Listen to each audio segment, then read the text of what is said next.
Hello. Good evening, sir. Namaste. Namaste. Jai Sri Rama. Jai Sri Ram. Um,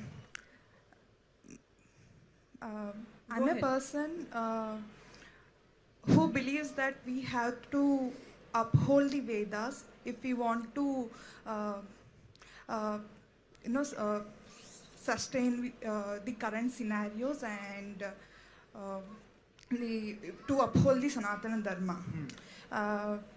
But my question is, in the current scenario, where we do not indulge in the Varna profession from which Varna we are coming in, and where I don't see any V1 group has any interest in learning Vedas, should that be open to learning Vedas? Very should good it question. be opening to everybody Very good who's question. interested, or it should be only hereditary? Okay. And also extending this question to intercaste marriage, where we Right. talk about Pitru Devatas and Right, their right. alignment, everything. This is my question. Right. I'm a person who completely believe that we need to withhold Vedas. Right, right. And we have to uphold Gayatri Mantra that Understood. protects the Vedas. Understood. Yes. Yeah. This is my question, sir. So the interesting part is, at least since the explosion of the internet and information on the internet, I haven't seen anybody stopping anybody from learning the Vedas. And still it so happens that only a particular group seems to be showing interest in learning the Vedas. Without any social incentive, economic incentive. In fact, there is a greater social disincentive to learning the Vedas openly. Right? So this false narrative needs to be busted. There are certain people sitting on Twitter who call themselves coming from the Hindu right and who subscribe to these kind of false notions. Effectively, on these topics, they are no different from the left and the Marxists. Both of them say the very same thing. Conveniently, each of them has their own justifications for coming after the Brahmin. I would say at least I will respect the leftist in that particular sense because I know he's an open enemy. These are people sitting inside within the camp and still constantly bash Brahmins. These are the people who must be gone after first. I'm saying this bluntly, whoever they may be. Second, one of the things about our way of life is, assume for a moment that V2, V3 and V4 were to start the pursuit of the Veda. Are you really telling me that the Brahmin today has the political muscle or other muscle to stop them from doing so? No. No, they don't. At least hereditary Brahmins don't. Vaidika Brahmins are a micro minority. They don't, right? The argument to be made when it comes to this, and this is exactly what is different from us, let's say, between us and others, is that we say, you disagree with a particular system. Don't change that institution, you set up a parallel universe. Okay?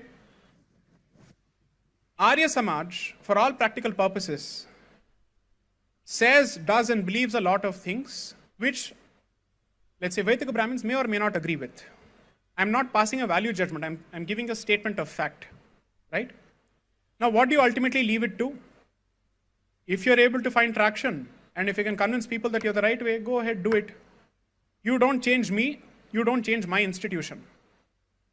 So someone wants to do this, I'd say go set up temples, which are non-agamic in that particular sense. But those temples which are based on Shastras and Agamas cannot be interfered with because you cannot interfere with the Agama under any circumstances. I will not stop the construction of non-agamic institutions and temples because there are Arya Samaj mandirs which do not subscribe to Agamas.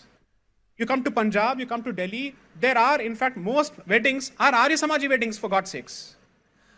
Abhishek Bachchan married Aishwarya Rai in an Arya Samaji wedding. I wasn't invited, I know. But I'm telling you this. Now, who is stopping them? Do you know that these days Arya Samaji weddings are being officiated by female priestesses wearing the Janevu? Is anybody going after them and stopping them? Nobody is doing that. Because as I said, Sharia demands compliance. We basically say, this is what I recommend. You want to do. If you don't, ni karma ante.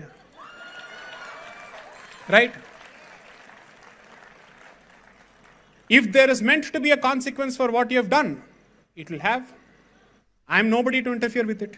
I am only saying, Don't bring your reformist nonsense into my institution and ask me to divorce my allegiance to the Agama. That's all I'm asking for. Right? Now, frankly, after having interacted with the Vaidika community in several parts of the country, I am not hopeless. I have nothing but admiration for the circumstances and the conditions that they work in. Unbelievable. Someone I know very closely, 2 generations ago, were in secular professions, under the guidance and instructions of Mahaparivar Sri Chandrasekhara Saraswati, they gave up the secular professions altogether. And they said, all of us will pursue the pursuit of Veda. We'll run a Goshala.